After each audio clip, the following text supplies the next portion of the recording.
안녕하세요 여러분. 이번 저희 팀은 이병규, 백은식, 양승원으로 구성되어 있으며 제 이름은 이병규입니다. 먼저 이렇게 좋은 무대에서 세미나를 할 수 있게 돼서 기쁘네요. 저희가 6개월 정도 준비를 했는데 굉장히 좀 처음에는 어렵게 준비를 했는데 잠깐만 이해해서 여러분도 저희가 준비한 만큼 열심히 얻어가셨으면. 그래서 저희도 주제는 레이저인데 컨주게이션 시스템을 이용한 컨주게이션 시스템 컴파운드를 이용한 레이저입니다. 이 주제를 처음에 정하게 된 계기가 뭐냐면 저한테 어떤 주제가 있었어요. 유기색소를 이용한 무슨 레포트를 써라 그랬는데 유기색소를 열심히 찾아보니까 컨주게이션 시스템을 이용하더라고요. 컨주게이션 시스템. 나중에 설명할 거지만 컨주게이션 시스템은 이 빛을 이렇게 받으면은 빛을 내는 경우가 있는데 그걸 이용하면 어떻게 보면 레이저를 만들 수 있지 않을까 생각을 하게 돼서 처음에 이 주제를 골랐고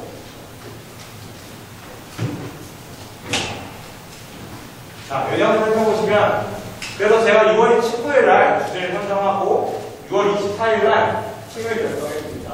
그리고 이제 6월 달 내에 주제 회의, 주제에 대한 디테일을 회의하고 그 다음에 각 파트를 나가였고 그 다음부터 7월 1일부터 8월 1일까지는 개인별 연구를 하고 그리고 8월 1일부터 9월 1일까지는 파트별 연구를 하고 9월 1일부터 10월 31일까지는 팀 연구, 팀이 다 같이 발표를 하면서 연구를 하였고 마지막 한 달 동안은 발표 자료를 완성하였습니다.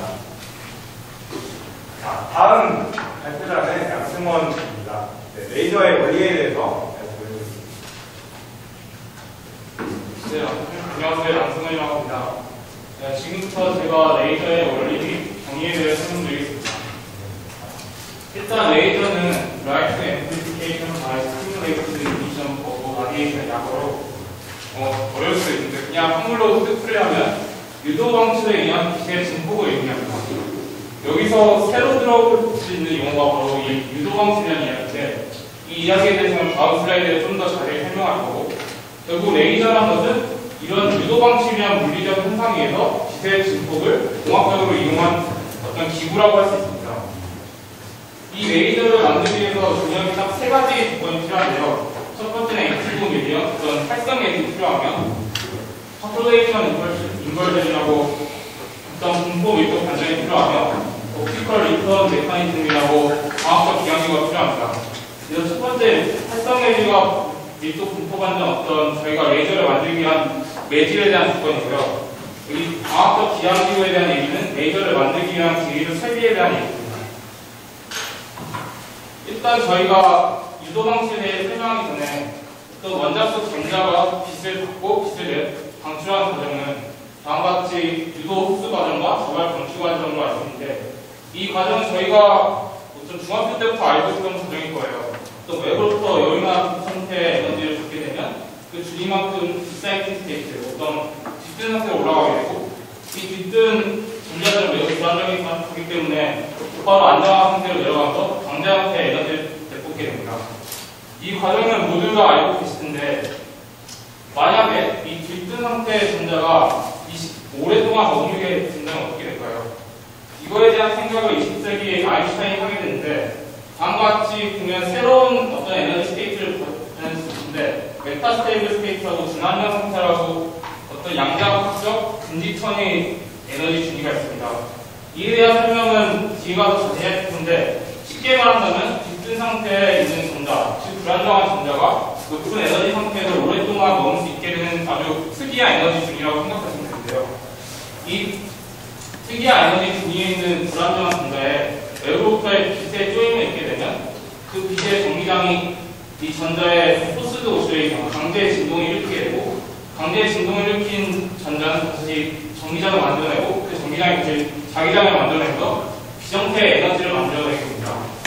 이 비정태의 에너지는 특이하게도 맨 처음에 저희가 이 특등한테 전자에 있었던 전자와 같은 페이지를 가지는 빛을 내게 되는데 이와 관련 자세한 과정은 어떤 양자학적인 식으로 표현할 수 있으나 그와 관련된 약간 접근 저희 연구 방향과 동떨어져서 자세한 설명을 하지 않지만 결과적으로 중요한 것은 유도 방출 과정에 있어서 어떤 특이한 파장대를 가지는 빛이 증폭되어 나오는 것을 볼 수 있습니다. 이 과정이 레이더에 있어서 가장 기본적이며 기초적인 원리가 되는 것입니다. 다음, 지금 앞에서 봤듯이 유도 방출을 이용해서 특정한 파장대의 빛을 증폭시켜 이용하는 것이 레이저라고 할 수 있습니다. 이제 앞으로 좀 더 레이저의 컨디션에서 말해볼 텐데요. 자, 뜬금없이 플랑크 체크사 법칙에 대해서 얘기했는데 갑자기 레이저 얘기하다 갑자기 이상한 현대물리를 얘기하나 왜 이렇게 지런 얘기를 하냐 할 수 있는데 여기서 저희가 알아야 할 한 가지 아이디어는 이 법칙으로부터 어떤 특정 온도, T의 열적 평형을 가지는 물질 여기 레이저에 적용시키면 우리가 레이저를 받칠 때 하는 매질이 되겠죠. 그 매질 속에 있는 특정한 프리퀀시를 가지는 광자 에너지 밀도를 우리가 알 수 있거든요. 이 식 통해서. 왜 우리가 그걸 알아야 되냐면 뒤에 식 전개도 필요하겠지만 그 특정 프리퀀시를 가지는 광자에 의해서 앞서 말했던 유도 흡수 과정과 유도 방출 과정에 영향을 끼치기 때문에 이 플랑크 체브사 법칙을 통해 어떤 특정 온도에 있는 물질의 광자 에너지 밀도를 우리가 알아내야 됩니다. 다음으로는 렉스웰 볼츠만 분포에 대한 설명인데 이 분포는 특정 온도의 예적 평형 형태를 가진 물질의 에너지에 따른 분자수의 분포인데 이 분포를 보게 되면 어떤 열적 평형 형태에 있는 물질이 그 안에 있는 분자들이 가만히 있는 게 아니라 그 어떤 평균값보다 높은 에너지를 가지는 분자수의 존재하고 보다 낮은 에너지를 가지는 분자들이 분명히 존재합니다. 그 분자들 사이에 S를 다음과 같은 볼츠만 디스프리션 이퀘이션으로 표현할 수 있는데 이 식으로 보게 되면 어떤 평균값보다 높은 에너지를 가지는 분자들은 적게 존재하고 그보다 낮은 안정한 상태를 가지게 되는 분자들은 더 많이 존재하는 알 수 있습니다. 그리고 각 분위 사이에 자유롭게 에너지 분자 사이에 변화가 있기 때문에 그렇게 자유롭게 에너지 이동이 있는데 결과적으로 어떤 열적 평형 형태에 있다 보면 에너지 부분적인 물리적 아이디어를 생각하면 결국 각 중위에 있는 분자들의 빛의 변화는 0이 되는 걸 알 수 있습니다. 때문에 이런 앞서 말한 플랑크 체브사 법칙과 볼츠만 엑스레 디스프리션을 통해서 아인슈타인은 어떻게 레이저의 가능성을 파악하게 되는데요. 아까 맨 처음 말씀드렸듯이 원자 속의 전자가 에너지를 받고 방출하는 과정은 다같이 스티뮬레이티드 어플션과 스판테이너스 이미션, 또 스티뮬레이티드 이미션이 있게 되는데 말 그대로 낮은 중위에 있는 분자들은 어떤 그 에너지 중위는 광자를 흡수함으로써 높은 에너지 중위에 올라가게 되고 높은 중위에 있는 분자들은 자발 방출과 유도 방출 등의 낮은 에너지를 내려오게 됩니다. 이때 아인슈타인이 가장 설명하기 위해 특별한 상수를 사용했는데요. 그것이 바로 아인슈타인 계수 A와 B입니다. 여기서 보는 아인슈타인 계수 A와 B는 A가 자발 방출할 때 분자가 얼마만큼 방출할 수 있는 확률 계수고 B는 얼마만큼 빛을 흡수하는 데 대한 확률 계수입니다. 이게 이해가 잘 안 가실 수 있는데 식을 통해 한번 살펴보면 다음같이 낮은 중위에 있는 분자수를 NI라고 했을 때 NI의 변화율이 0이 되겠죠. 예적 평형 형태이기 때문에 그 변화율은 낮은 상태에 있는 분자수에 비교할 거며 거기에 확률 계수의 비율을 곱한 것과 같을 것입니다. 여기에 특이하게 UV라고 분광 에너지 밀도라는 걸 쓰게 되는데 이것은 앞서 말한 플랑크 체브사에서의 말한 에너지 밀도에서 4파이분의 C를 곱한 값으로 어떤 이체가 대비 어떤 체력에 대한 에너지 밀도, 즉 단위 시간당 단위 체력당 강자 에너지 밀도를 의미하게 됩니다. 이 C를 의미한 거는 일정 확률 개수 대비 어떤 그 중에 있는 분자수 대비 얼마만큼 에너지 흡수량에 따라서 분자수가 달라지는 의미하게 됩니다. 이 식에 대한 물리적 아이디어는 유도 방출에도 똑같이 적용되는 것을 볼 수 있고 다음으로 자발 방출에 대한 식을 보게 되면은 당연히 아인슈타인 케이스 A를 곱함으로써 자발 방출에 대한 현재 계수를 못했고 그 다음에 높은 에너지 중에 있는 분자 계수를 못했고 보시게 되면 중간 에너지를 또 선이 없는 걸 볼 수 있는데 이 이유는 자발 방출이라는 과정은 어떤 에너지 흡수에 의한 발출이 아니라 단순히 시간이 지나게 되면 자연스레 일어나는 과정이기 때문에 확률 기준만 곱함으로써 이런 식으로 표현할 수 있다. 때문에 전체적으로 에너지 고정적인 식에 의해서 이와 같이 유도 흡수 과정과 자발 방출 과정, 유도 방출 과정 세 가지 텀에 대한 변화율이 보통 여기인데 다음 같은 등식이 성립될 수 있는데요. 사실 이런 과정이 양자학적으로 풀이하면 굉장히 복잡한 식이 될 수 있는데 사실 이 식들은 굉장히 간단한 도구로 나타나잖아요. 때문에 과연 이 식이 과연 물리학적으로 맞는 개념이 될 수 있을까라는 의문이 들 수 있는데 그것 때문에 아인슈타인이 약간 천재적인 물리학자라도 소리를 들 수 있는 게 정말 간단한 확률가수 A랑 B만을 이용해서 어떤 분자들의 에너지적인 움직임을 표현했거든요. 때문에 이런 간단한 식의 표현을 방금같이 플랑크 체력사 지금부터 유도하고 보츠만 디스플레이션부터의 두 가지 결과를 얻게 되면 방금같이 아인슈타인에서 A와 B의 비율값을 알 수 있습니다. 여기서 보게 되면 8, 파이, HC 세제곱은 어떤 상수이기 때문에 A와 B의 비율이 어떤 프리퀀시 세제곱에 대비하면 볼 수 있는데요. 이 의미를 보게 되면 A가 자발 방출에 대한 개수라고 했고 B가 어떤 유도 방출에 대한 개수라고 했는데 결과적으로 어떤 물질이 흡수하고 방출하는 비율에 따라 프리퀀시 세제곱에 비례함을 알 수 있습니다. 하지만 이 프리퀀시 세제곱에 비례한다는 사실을 봤을 때 어떤 물질이 자발 방출의 비율이 확실하게 높아지는 경우가 거의 없기 때문에 어떤 프리퀀시가 굉장히 큰 레이저, 어떤 X선 이상의 레이저를 만들기에는 굉장히 힘들다는 결론을 얻을 수 있습니다. 또 이쪽 편을 보게 되면 어떤 높은 에너지 준위와 낮은 에너지 준위의 분자의 비율을 볼 수 있는데 여기서 중요한 것은 이 식의 의미를 따지는 겁니다. 결국 높은 에너지 준위와 낮은 에너지 준위 식이 결국 이 식의 것이 에너지와 굉장히 밀접한 관련이 있습니다. 결국 높은 에너지 준위에 있는 식의 흡수량과 방출량을 봤을 때 흡수하는 양이 더 많음을 우리가 알 수 있는데요. 결국 어떤 레이저를 발진시키기 위해서 내부적인 에너지를 가했을 때 결과적으로 내부적으로 나오는 빛이 있어야 되는데 만약에 일반적인 에너지 분포 밀도라면 레이저의 발진이 일어나지 않음을 의미할 수 있습니다. 때문에 앞서 맨 처음 말한 것과 같이 레이저 발진에 대한 조건이 분포 밀도 반전이 필요함을 우리가 이 식을 통해 알 수 있습니다. 네, 다음으로는 실질적으로 레이저에 사용하는 어떤 분자들의 다이아그램을 이용할 건데요. 보기 시되면 지금까지 설명했던 그림들을 보면 두 가지 에너지 준위를 사용해서 제가 설명했잖아요. 그 준위를 보면 결국 낮은 전위에 있는 전자가 에너지를 흡수하고 방출에 따라 빛을 내보내는 과정인데 사실 산주하는 레이저에는 이 두 가지 에너지 준위를 사용한 레이저가 없습니다.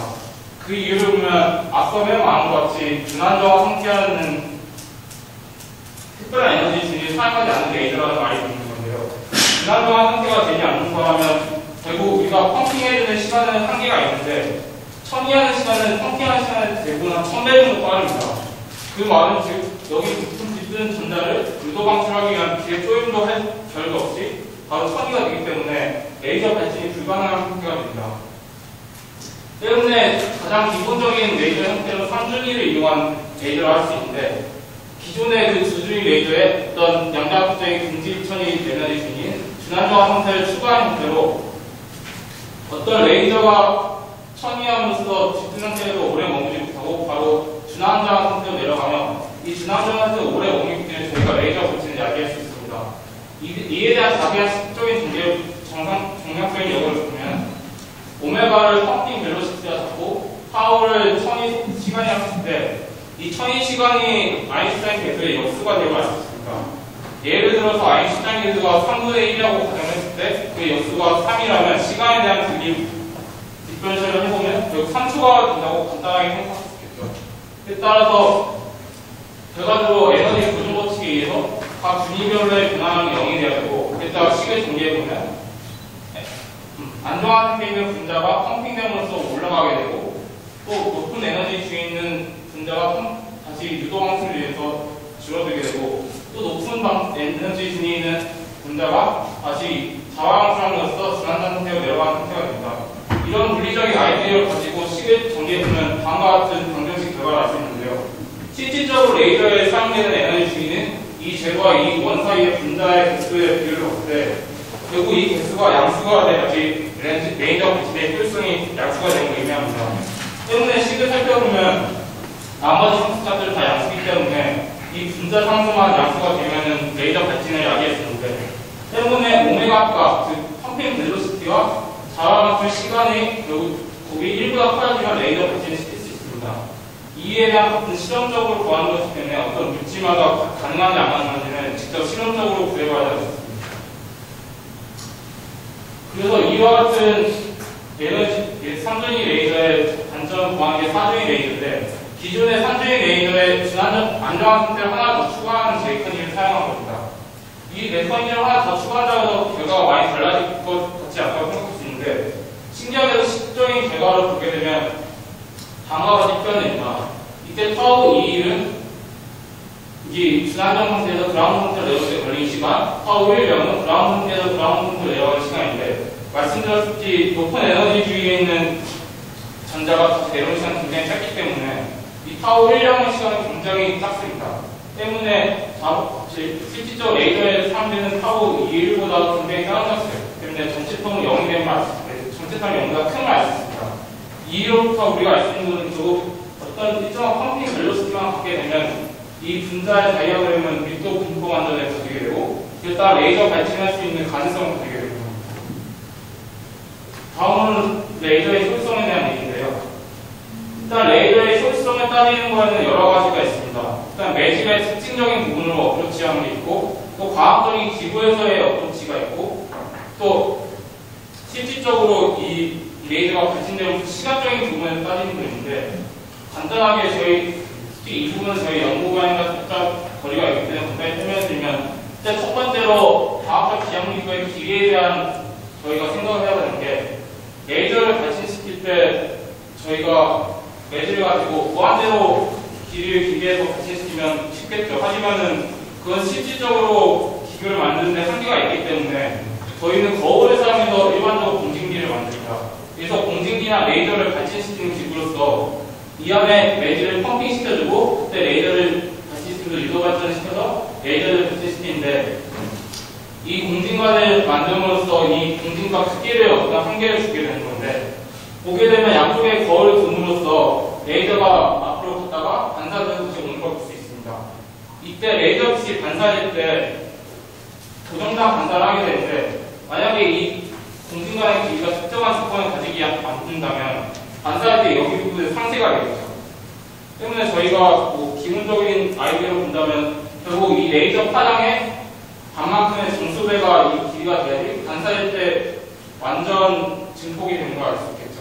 때문에 이 공진관의 길이는 다음과 같은 조건이 주어지고 그에 따라서 레이저 프리커시는 어떤 공진관 길이에 영향을 받을 수 있음을 알 수 있습니다.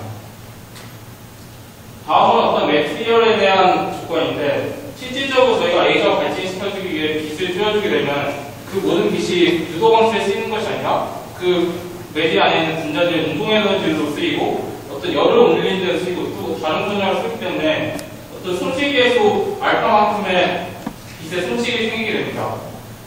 이 알파를 구하는 방식은 비열 샤를트 공식이라고 구할 수 있는데 그 부분은 약간 실험적인 값을 쓰여서 불철율이 쓰기 때문에 직접 저희가 계산할 수는 없고요. 간단히 말하면 결국 빛을 쬐어줌에 따라서 그 모든 빛이 아까 말했듯이 레이저 빛이 쓰인 것이 아니라 그만큼의 비효율적인 부분이 있기 때문에 다음과 같은 비효율성 개수를 사용해야 됩니다. 이식 전개는 저희가 아까 말씀드린 아인슈타인 개수에 대한 얘기를 강자에 대한 분포로 했을 때 나오는 식이고요. 여기서 나오는 백삭가스는 저희가 실질적으로 사용하는 신호 이동 개수라 해서 레이저를 발진시킬 때 얼마만큼 효율이 있냐를 따지는 겁니다. 만약에 저희가 아까 말했듯이 분포 밀도 반전을 시키게 된다면 이 값이 음수가 돼서 결국 효율은 양수가 되겠죠. 다음은 거울에 대한 컨디션인데 이 거울을 반사시키면서 각 거울의 반사율에 대한 빛의 값을 곱한 값입니다. 그래서 특이한 게 알파 프라임 값을 빼는 이유가 앞서 말한 그 신호 이동 개수에 빼는 매질의 특징인데 앞서 말한 그 알파 값은 단순히 어떤 분류효과에 대한 선포에 의한 것이고 여기는 실질적으로 실험값을 구해서 실질적으로 얘가 열적으로 빠지는 것과 운동에너지를 쓰이는 것을 빼는 값으로 이렇게 쓰게 되면 한 번 리플러션 했을 때 빛이 얼마만큼의 효율성을 가진지 알 수 있습니다. 때문에 이런 일련의 과정을 통해서 식을 정리하게 되면 최종적으로 이런 식을 알 수 있는데 결국 레이저를 발진시킬 때 중요한 게 공진관의 길이와 거울의 리플레이션 개수가 얼마냐에 따라서 얼마만큼의 출력을 얻을 수 있는지 대략적으로 저희가 예측할 수 있습니다.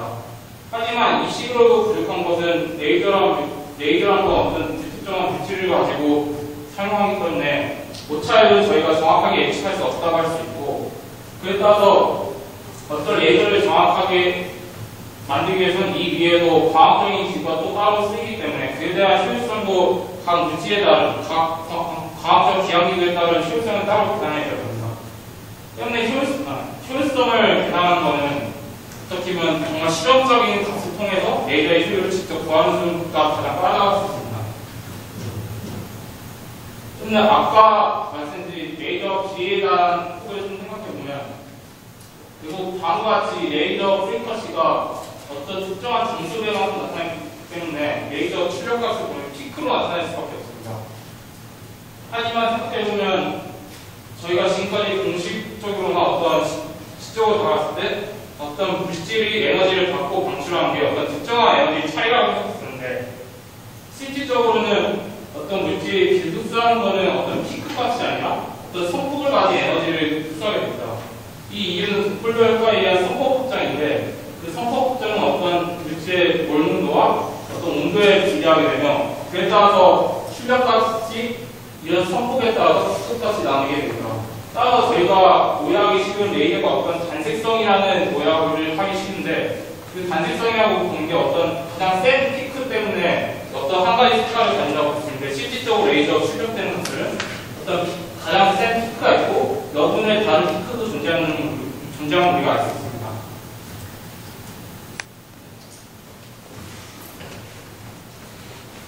여러분 조금 지루하셨나요? 저희가 이거 전까지 나온 내용을 저희 연구를 하게 된 이론적 토대에 대해서 말씀을 드렸는데, 이제부터 저희의 본격적인 아이디어에 대해서 설명을 해드릴 테니까 한번 잘 들어주세요. 먼저 콘주게이트 시스템입니다. 콘주게이트 시스템이 뭐냐 한다면은 정의로 말하자면은 유기화합물에서 이중결합과 단일결합이 이렇게 반복돼서 나타나는 형태인데요. 보시면 현대화는 굉장히 핫한 분야인데, 이렇게 이중결합이라는 거는 하나의 시그마 결합하고 하나의 파이 결합이 있는 거잖아요. 그럼 파이 결합을 보면은 이렇게 나타나는데, 파이 결합은 결국 p오비탈끼리의 그 오버랩은 아니고 p오비탈끼리의 결합인데, 이중결합과 단일결합이 반복되면은 여기 있는 p오비탈과 여기 있는 p오비탈 사이에서도 뭔가 상호작용이 일어나게 됩니다. 그래서 나타나는 형태들이 있는데요. 자, 다음 슬라이드. 자, 먼저 이렇게 설명을 해드리겠습니다. 이 시스템이 어떻게 작동하게 되는지. 자, 항구가 4개일 경우에, 그 콘주게이션이 2개일 경우에 한번 볼까요? 이거의 네모, 분자오비탈을 그려보면은, 먼저, 모두 그 페이지가 같은 상태. 이게 p오비탈 페이지거든요. p오비탈 페이지가 같은 상태면은 가장 안정하게 결합을 합니다. 그리고 이게 하나의 이제 반대되는 게 있을 경우에는, 그 2개의 그 결합이 되는 게 있을 경우에는, 그 다음으로 안정하게 되고, 그 다음에는 2개의 반대되는 게 있고, 하나의 같은 페이지가 있고, 나머지 제일 위에는 다 다른 페이지가 있죠. 자, 보면은 여기 있는 p오비탈에 있는 전자의 개수는 4개이기 때문에 아래에 있는 2개의 결합 오비탈에 전자가 차게 됩니다. 그래서 빛을 흡수하게 되면은 여기 있는 전자가 스핀을 그대로 가진 채 위로 올라가게 됩니다. 파이스크린 타로 올라가게 되고, 여기서 다시 내려오면서 빛이 방출하게 됩니다. 저희가 이걸 이용해서 이제 레이저를 만드는 건데요. 보시면 이제 그 리니어한 콘주게이션 상태에는 아무래도 그 링 시스템에 비해서 굉장히 불안정성을 가지기 때문에, 그리고 이게 구조가 이렇게 꺾이고 그럴 수 있거든요. 에너지 질이 달라지기 때문에 레이저의 세계에는 그닥 적합하지 않고, 저희가 생각할 건 아로마틱 시스템인데, 아로마틱 시스템의 콘주게이션 상태에서도 똑같이 그릴 수 있습니다. 그래서 빛을 흡수하게 되고, 빛을 그대로 방출하게 되는 거죠. 자, 보시면 이제 다음에 설명해 드릴 거는 싱글렛 상태랑 트리플렛 상태인데, 이거에 대해서 모르시는 분들도 많을 것 같아서 설명을 해드리겠습니다. 싱글렛 상태는 무엇이냐? 전자의 스핀을 다 합했을 때 0이 되는 상태를 말하는데요. 싱글렛 상태 0이 되는 걸 말하는데, 빛이 이렇게 들어와서 전자를 여기시킬 때, 이렇게 여기시킬 때 잘못 생각하실 수 있는데, 저희가 파울리의 타올리인가? 거기서 이렇게 스핀이 업스핀부터 이렇게 차잖아요. 그쵸? 근데 이 여기 시킬 때는 이게 스핀을 그대로 갖고 올라갑니다. 그래서 이게 마이너스 2분의 1 스핀이고 플러스 2분의 1 스핀이기 때문에 합치면 스핀이 0이 되죠. 이걸 싱글렛 상태라고 하고, 그럼 트리플렛 상태는 무엇이냐? 이렇게 돼 있는 스핀이 스핀으로 바뀌면서 플러스 1이 될 때, 그럼 뭐 마이너스 1이 될 때, 그거를 트리플렛 상태라고 합니다. 자, 그리고 트리플렛 상태가 싱글렛 상태보다는 에너지가 살짝 낮습니다. 자, 이걸 왜 설명했냐면은, 이제, 플루어레센스를 설명하기 위해서, 플루어레센스는 이제 한국어로 형광이라고 합니다, 형광. 형광이 왜 뜬금없이 레이저다 형광이 나오냐 한다면은, 이제, 유기색소에서 형광의 원리하고 레이저의 원리하고 아주 비슷합니다. 그래서 형광에 대해서 설명을 할 수 있거든요. 자, 굉장히 복잡한 그림이 나왔죠. 굉장히 복잡한 그림이 나왔는데, 이걸 한번 이해해 봅시다. 쌤은 일단, 여기서 전자가 출발하는 거예요. 여기서 전자가 출발해서 이렇게 들뜨게 됩니다. 들뜨게 되고, 그 다음에 내부전이라는 형태가 있는데, 내부전이라는 건 뭐냐면은, 전자가 이 준이 내부에서 전이를 하는데 비복사형 전이가 일어나는 거예요. 그러니까 빛이 나오지 않는다는 거예요. 빛이 나오지 않는 채 이렇게 메타스테이블 상태, 아까 메타스테이블 상태가 나왔었죠. 중간정화한다고 보면은 여기 그 각각의 에너지 준위마다 이 에너지 준위가 딱 선 하나가 있는 게 아니라 분자의 운동 에너지나 뭐 진동 에너지 그런 거에 따라서 이렇게 다양한 준위가 나타나게 됩니다. 그래서 이게 여기가 되면은 이 준위 중 어느 한 부분에 있다가 이제 메타스테이블 상태로 내려오게 되는데, 그래서 그 준위의 가장 안정한 상태, 이 상태가 메타스테이블 상태고요.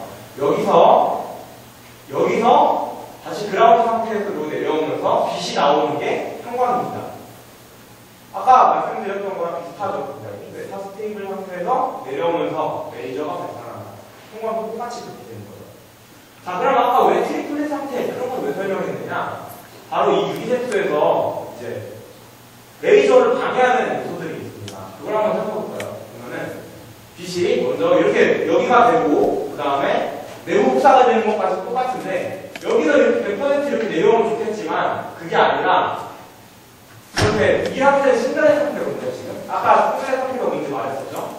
싱글렛 상태라는 거는 그 스핀이 이렇게 더했을 때 0이 되는 상태 싱글렛 상태라고 했는데 이 싱글렛 상태에서 전자 스핀이 바뀌면서 트리플렛으로 됩니다. 트리플렛으로 되면서 이게 이 트리플렛 상태로 계간전이가 일어나게 되고 이것도 비복사전이거든요. 그래서 트리플렛 상태 내에서 계간전이가 일어나고 그 다음에 이제 인광을 통해서 배출하게 됩니다.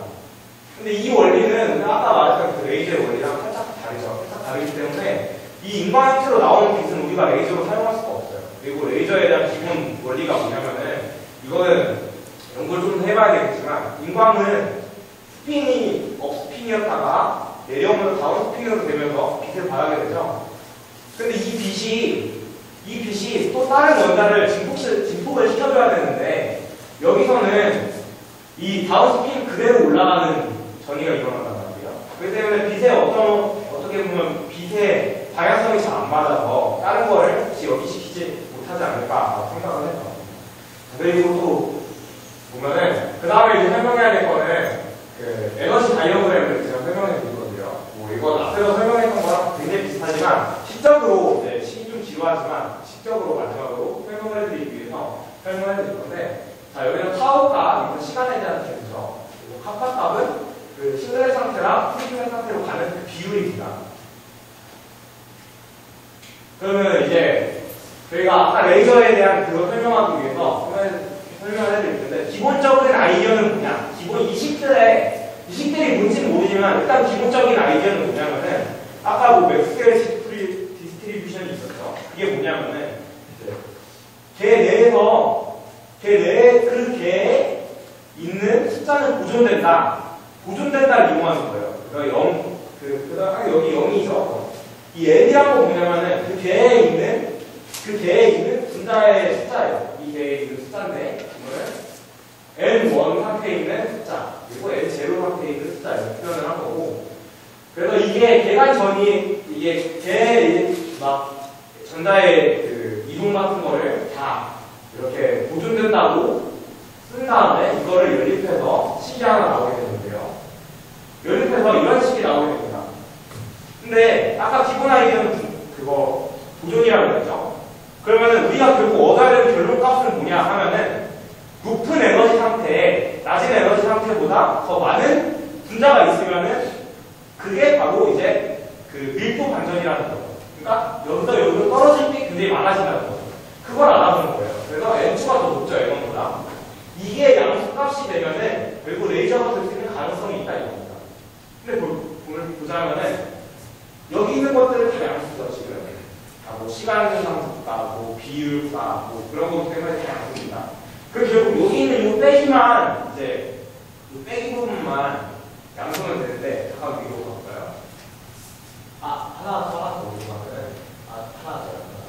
자 보면은 이거는 이게 제일 크고 지금 여기 숫자가 제일 크죠 지금 이 시간이 제일 크고 여기서 형광 시간이 청광이 되는 시간이 있고 그 다음에 업소초에 되는 시간이 있는데 업소초에 되는 시간이 굉장히 짧죠. 형광이 되는 시간은 그것보다는 조금 길고 인광으로 되는 시간은 그것보다는 또 조금 깁니다. 그래서 이걸 설명해 보자면 봅시다.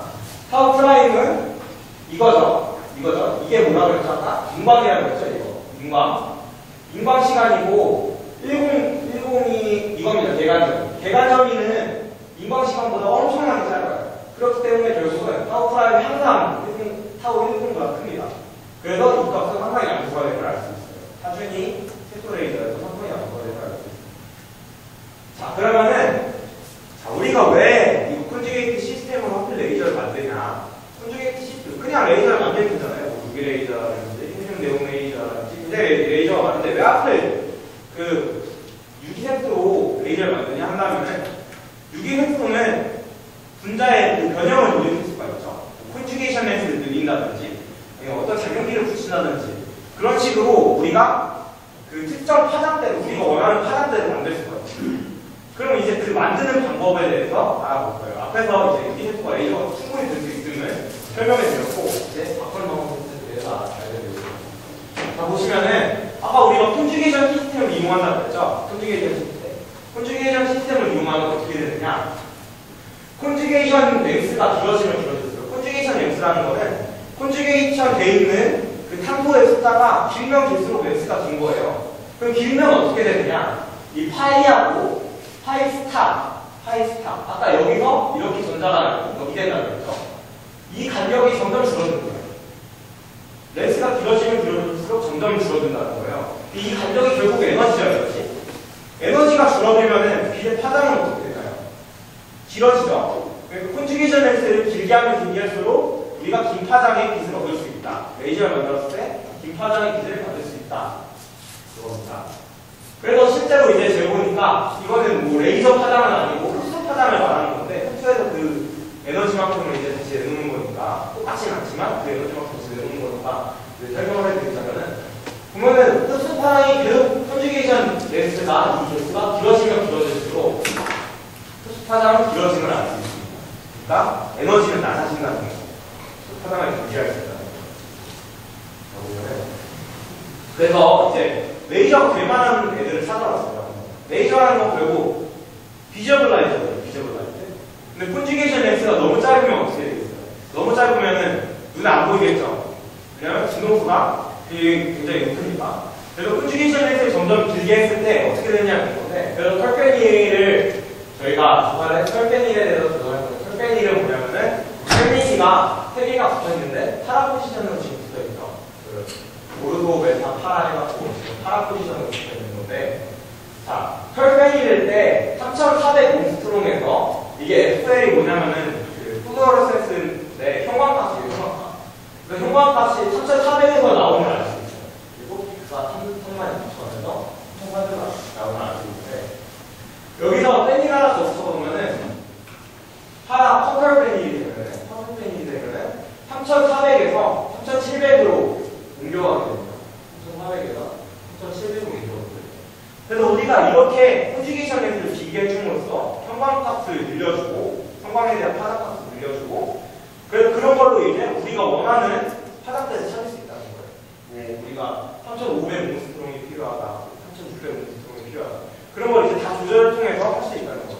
그래서 이게 장점을 갖게 되는 건데 다음을 보시면은 콘주게이션 렌스의 변화를 이런 식으로 탄도 체인을 직접 비교하는 거 말고도 이제 오소크롬이라는 애들을 통해서 변화시킬 수가 있어요. 오소크롬이라는 건 뭐냐? 우리가 이유화학을 배울 때 작용기라는 걸 배우죠. 작용기라는 이게 분자의 형태를 막 변화시켰거든요. 역시 여기서도 이 작용기를 붙이면 콘주게이션 렌스에 변화라든지 그런 것들을 통해서 또한 작용기로도 그걸 변화시킬 수 있습니다. 예를 들어 우리가 패딩 하나 붙일 때마다 한 배 터지니까 이거 너무 많이 터진다. 그러면 우리가 이거 사이의 값을 어떻게 만들 수 있느냐 하면은 거기에 맞는 작용기를 찾아가고 붙이거나 한다면 찾을 수가 있다는 거죠. 자, 여기에 대해서 설명을 해드리자면 이 그래프를 보면은 하이포크로믹이 뭐냐면 이게 그 웨이브렉스 작아지는 블루 시프트 된다 이거고 이쪽은 레드 시프트 된다 이거고 이렇게 가면 업솔션이 커진다 이거고 이거 업솔션이 작아진다 이건데 보통 이제 레드 시프트 되면은 이제 그 흡수하는 업솔션이 늘어나게 됩니다. 그 조색단의 증류는 이렇게 우리가 흔히 볼 수 있는 작용기들로 구성되어 있어요. 그 다음 슬라이드를 보면은 그럼 조색단을 한번 붙여봤을 때 형광값이 어떻게 나타나느냐? 우리가 지금 레이저에 대한 직접적인 실험을 저희가 하지 못했습니다. 비용 문제도 있고 저희가 이 팀에 소속된 게 아니라 저희끼리 팀을 꾸려나가는 거기 때문에 레이저를 실질적으로 만들지 못했고 그래도 어떤 방법을 썼냐면은 우리가 형광이 되면은 그 형광하고 비슷하게 레이저가 나올 것이라 생각이 되죠. 아까 보셨던 것처럼. 그래서 형광값에 대한 거를 다 조사를 해봤습니다. 그래서 설백일에서 아미노기를 붙여보는 거예요. 아미노기를 양쪽에 붙여보니까 보면은 아까 설백일이 3,400 뭉스트롱에 형광값이 나타난다고 했죠. 근데 아미노기를 붙이니까 4,000이 된 거예요. 4,000이 된 거예요. 이게 콘주게이션 렌스가 되어졌다는 거죠. 그리고 아미노기 말고 이제 아미노기에다가 또 탄소가 붙은 형태를 붙여보니까 그럼 이제 콘주게이션 렌스가 이만큼 길어졌다는 걸 알고 있어요. 그래서 더 길어졌다. 이건 여기서 볼 수 있는 게 뭐냐면은 자, 이건 형광값이고 얘는 뭐냐면은 아까부터 그래서 보여드리는 건데 얘는 뭐냐면은 아까 트리플렛 상태 있죠. 트리플렛 상태에서 그 다음 트리플렛 상태로 갈 때에 그 옹스트롱 값이 나타나는 겁니다. 보면은 여기가 600 퍼졌는데 여기가 1000이라고 퍼졌죠. 여기서 150 퍼졌는데 여기서는 500이 퍼졌죠. 이렇게 플로로센스가 늘어나는 것보다 이게 트리플렛 상태의 전이가 더 많이 늘어나면 알 수 있습니다. 여기 백값이 이건데 작용기를 붙이면 붙일수록 더 많이 늘어나면 알 수 있습니다. 그럼 이게 도대체 뭐냐? 우리 아까 트리플렛은 방해되는 요소라고 하지 않았냐? 그래서 이거 왜 설명했냐면은 이게 이 차이가 커지면은 우리가 꽤나 효율이 좋은 레이저를 만들 수 있다 이거예요. 그러니까 조색단이 화장값을 변화시키는 것과 다르게 또한 이 값을 변화시킴으로써 효율성도 변화시킬 수 있다는 거예요. 왜 그러냐면은 이제 빛을 흡수해서 내는 거 아니에요? 그럼 광자의 에너지 분포가 이렇게 되어 있다고 칩시다. 그러면은 트리플렛 전이가 한 2층 된다고 하고 그 다음에 이걸 기준으로 여기는 플로로센스가 되고 여기 트리플렛 간의 전이가 일어나는데 이게 많이 일어나면 안 좋다고 했죠. 보면 이게 어떻게 된 거냐면은 파장이 점점 길어진다는 거죠. 그러면은 얘가 점점 이렇게 앞으로 온다는 거죠. 그럼 더 적은 양이 이제 트리플렛 상태가 전이로 뛴다는 걸 알 수 있죠. 그래서 이걸 통해서 효율성 또한 증가시킬 수 있다. 자, 커터 페니에서도 똑같은 일이 일어나게 됩니다. 붙여주면 늘어나죠. 자, 그래서 결론을 내려면은 이제 다 설명을 하였고, 그래서 저희 결론은 뭐냐? 저희가 설명하는 결론이 뭐냐고 물어보시려면은 형광물질로 레이저를 만들 수 있겠구나. 유수 형광물질로 레이저를 만들 수 있겠구나. 그럼 그걸 왜 만드느냐? 그러면은 콘주게이션 렌스와 스펙트럼을 충분히 변화시킬 수 있다. 뭐 네온 레이저라든지 뭐 헬륨 그런 레이저라든지 뭐 그런 거와 다르게 우리가 충분히 변화시킬 수 있다 이거예요. 그냥 단순히 콘주게이션 렌스를 길게 해주거나 어서클럼즈를 붙여줌으로써 변화시킬 수 있다. 그게 굉장히 확신이라는 거죠. 그래서 조색단에 의한 형광 스펙트럼 변화도 있을 수 있고 그래서 레이저를 원하는 파장대로 선택할 수 있고요. 또한 레이저의 효율 변화를 통해서 이제 효율 증대를 기대할 수 있습니다. 자, 근데 이거에 또 역시 문제점이 있습니다. 저희가 이 이제 내년부터 또 다시 연구를 해나갈 건데, 일단 보시면은 물질에 맞는 다음적 기구를 일단 제작을 해야 돼요. 형광기를 만들고. 형광기라서 레이저가 될 것 같다고 식으로 아까 설명을 했는데 저희 실제로 안 해봐서 잘 모르겠어요. 근데 일단 다음적 기구를 제작해야 되고 저희가 내년에 할 생각입니다. 그리고 형광기는 무독성 염료들을 탐색을 해야 돼요. 아까 보셨듯이 철페닌이나 커털페닌 같은 경우는 벤젠기를 되게 많이 갖고 있죠. 벤젠 발암물질이라고 알고 계시는데 그래서 굉장히 유독한 경우가 많아요. 이런 물질들이요. 유독한 경우가 많기 때문에 이런 유독한 경우를 줄여주기 위해서 이제 연구를 하나 할 겁니다. 그거에 이제 대표적으로 자연 유기세포를 이용할 건데요. 유기세포는 자연상에서도 존재하죠. 클로로필이라고 영록소, 클로로필이라든지 안토시아닌, 낙엽에 있는 안토시아닌이라든지 그런 애들을 통해서 이제 또 인간의 몸속에 있는 헤모글로빈에 있는 핵이라든지 이런 것들을 통해서 레이저를 만들면은 혹시 더 안정성을 갖지 않을까? 그래서 그걸 해봤는데 지금 당장은 일단 화장대가 레이저를 만들 때 적합하지 않더라고요. 그런데 여기다가 아까 말했듯이 그 조색단을 붙여주면은 독성이 생기지 않는 한에 조색단을 붙여주면은 충분히 무독성 물질을 만들 수 있지 않을까 생각을 해보고 있습니다. 자, 저희 연구는 여기까지고요. 그리고 저희가 앞으로는 어떻게 해야 할 거냐면 내년부터는 또 이제 먼저 저희가 아까 말했던 그 물질들에 대한 지구를 일단 만들어보고 안 된다 하면 처음부터 이 문적 토대를 다시 시작할 건데 될 것 같아요. 이론상으로는 되니까. 그리고 이제 이런 무독성 염료들에 대한 탐구를 계속해 나갈 생각입니다. 다음으로 저희가 간단한 퀴즈를 준비해봤는데요. 뭐 간단합니다. 굉장히 간단해요. 여러분들이 좀 보실 때 말하는 건데 오늘은 자, 1번 뭐냐? 트리플렛 상태에서 싱글렛 상태로 전자가 정리하면서 빛을 내는 현상은 무엇인가? 혹시 아시는 분 계신가요? 누군 말했었는데 트리플렛 상태에서 싱글렛 상태로 전자가 정리됩니다. 비슷하게 틀렸습니다. 이건 뭐냐? 아시는 분 없으신가요? 트리플렛 상태에서 싱글렛. 플루로섹스는 싱글렛에서 싱글렛으로 만들었죠. 이건 트리플렛에서 싱글렛으로. 플루로섹스는 아까 싱글렛에서 싱글렛으로 만들었죠. 그걸 레이저를 해보자는데 답을 보여드립니다. 이게 인광입니다. 인광. 아까 그랬죠. 이게 트리플렛 상태로 가서 얘가 인광이 되면 효율이 떨어진다 그랬었죠. 효율이 떨어지게 만드는 트리플렛 상태에서 싱글렛 상태로 가게 만드는 인광이 되겠습니다.